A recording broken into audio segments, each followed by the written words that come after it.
Halo semuanya, saya Alda Nabila dari Sekolah Tinggi Ilmu Ekonomi Indonesia. Kali ini di kesempatan yang sekarang, aku bakalan ngejelasin sama kalian sistem informasi penjualan atau Sales Information System yang disingkat juga SIP. Sabar, for all of you that consider, SIP itu apa sih? SIP adalah suatu sistem yang digunakan untuk mengelola, memantau, dan memproses transaksi penjualan dalam suatu perusahaan. Jadi, sistem ini mencakup proses dan komponen yang memungkinkan untuk pengelolaan dari awal hingga akhir di perusahaan tersebut.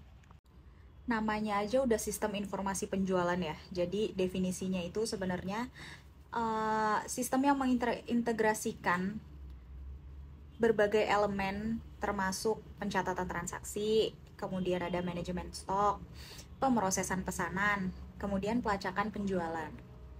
Nah, untuk analisis SIP itu uh, melibatkan pemahaman mendalam tentang kebutuhan perusahaan. Contohnya kebutuhan bisnis, kemudian untuk identifikasi pengguna, kemudian juga untuk pemilihan sistem.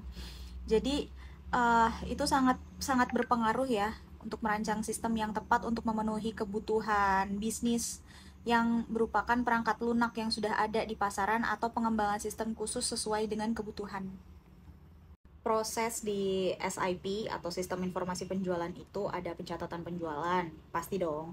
Terus ada verifikasi dan validasi, kemudian ada pemrosesan pesanan, kemudian ada manajemen stok, seperti yang tadi saya bilang untuk menghitung stok di gudang gitu, itu mempermudah juga kan. Kemudian ada pelaporan dan analisis. Contoh dari SIP itu apa? SIP itu contohnya ada salah satu perangkat lunak namanya POS atau Point of Sale. Ini sistem yang digunakan biasanya di kasir ya untuk memproses pembelian langsung dari pelanggan di toko fisik. Jadi kayak di toko-toko yang bukan online shop ya. Terus kemudian ada CRM atau Customer Relationship Management. Itu juga merupakan sistem yang melacak interaksi dengan pelanggan, mengelola data pelanggan, dan membantu dalam strategi pemasarannya. Jadi, sistem informasi penjualan itu sangat penting ya dalam membantu sebuah perusahaan untuk memaksimalkan dan mengefisiensi operasionalnya, meningkatkan layanan pelanggan, dan membantu untuk meningkatkan kepuasan yang lebih baik berdasarkan data yang tersedia. Segitu dari saya, terima kasih.